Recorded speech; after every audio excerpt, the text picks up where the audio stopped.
Hello and welcome to this special podcast about what is needed to form a business in the media industry, with myself, Meg, from Magic Moose. Without further ado, let's begin. Skills.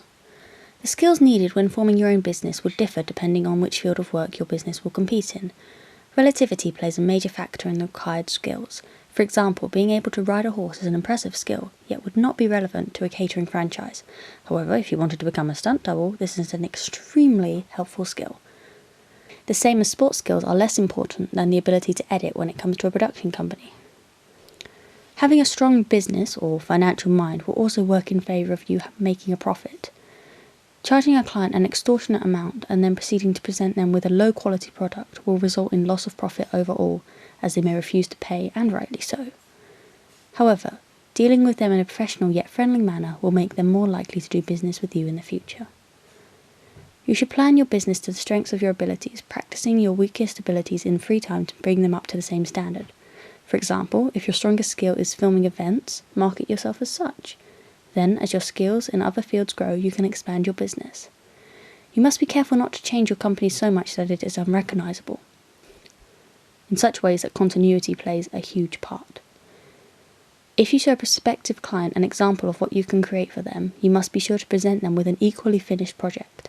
Selling them one thing and making another is how you lose business, also known as false advertisement. So if you plan to change your style, make sure your examples shown to prospective clients are updated to match. An idea would be to run both styles alongside each other to start with, as to ease the change.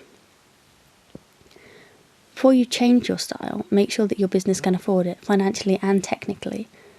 What is the cost difference? Will you need to purchase new or different equipment? Can you produce the work to a professional quality? Have you had any previous experience? These are but a few questions you must ask yourself before changing the continuity of your business. Frequent checks should take place to ensure that your business is running efficiently. These checks should be recorded so that you or an official party may look back at how your business was run in the past.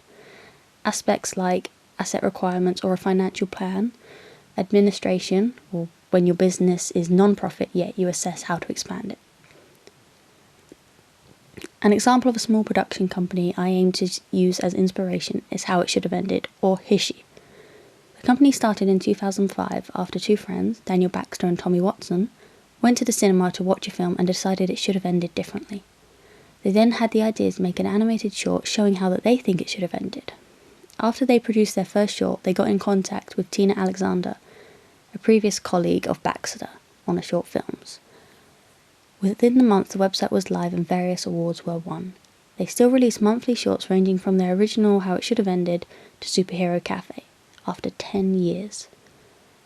Their first video on their now YouTube channel, and their website, is How Star Wars Episode 4 Should Have Ended, which was released 8 years ago and has over 10 million views. One of their latest videos is Bat Blood, a Batman vs Superman and Bad Blood parody feat Batman, a mouthful I know, which has been live 3 weeks with over 4.5 million views already. The change in animation quality is astounding, which shows how much the company has grown since its foundation. The reason I chose to talk about this company specifically is because, like my business, Magic Moose, it will start as a website or YouTube channel, which is non-profit, and prospectively grow into a global business entertaining millions of people around the world. Other companies I will aspire to follow the path of include Film, Lone Archer Films, Lazy Teenage Superhero, and Rocket Jump. In my previous experience with production, I feel that my skills are best in more creative sectors. For example, my Adobe After Effects abilities are some of my strongest, so for my business I will be able to confidently use this in my work.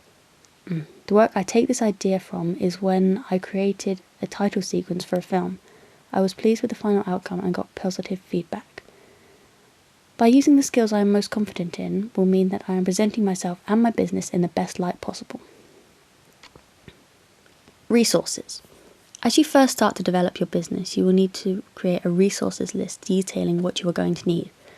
This list will include, for a production company, assets as obvious as a decent camera to a location. Now, some of these items will have a higher priority than others. You will obviously need a decent camera and a competent computer with legal editing software to produce a short film. However, you will not necessarily need office space to do this. A desk in your house with a mug of coffee will work just as well, with filming being on location. This will also account for one less monthly payment to be made. After your business is off the ground, however, you may want or feel the need to expand by employing staff, holding meetings, conferences, building a studio, etc. In which case you will need to look at business rentals. The price will usually be paid PCM, per calendar month, and the price will range due to size or floor space, facilities, location, etc. The price for a low-end office in the Hampshire area is around £8,000 or £300 for one individual office. Choosing a main location for your business is important, as if it is in the middle of nowhere, you are less likely to receive business than if you were based at a major city, i.e. London, Southampton, two of the biggest areas for production companies in England. Although location rentals will go up drastically in these areas, you will also need for the location to have sufficient hardware, software, computers, it must be accessible to everyone, scope for expansion possibilities, and things like that. If you cannot afford a big enough floor space, you might consider outsourcing work. For example, working with a studio for any sound effects or musical score you might require. This way, you will not need to purchase a studio and you will make useful contacts in the industry. A certain amount of responsibility of the continuity of your business will be linked with your service providers, suppliers. If you change these, then the quality of your work may change. Now, even if this is for the better, you may be breaking an unspoken bond with your clients considering their promised final edit. If you are ever in need of professional support, there may be different paths to take. These range from business courses run by the government at your local college, online courses at heretraining.co.uk, or you can seek help through an accountant. You may reach a point in your business where you want to expand your or your employees' abilities or skills. Again, there are many different routes to take when seeking this training. Whereas before professional support, you could take a government course, you and your potential employees will most likely already have all the education available from the government, related to the media industry that is. Due to this, further more specialised training will be required. Examples include mediatraining.limited.uk and metfilmschool.ac.uk. For further information on any of the topics I have raised, there are many websites to help, some of which are mentioned above. I have been Meg from Magic Moose Productions. Check us out on YouTube.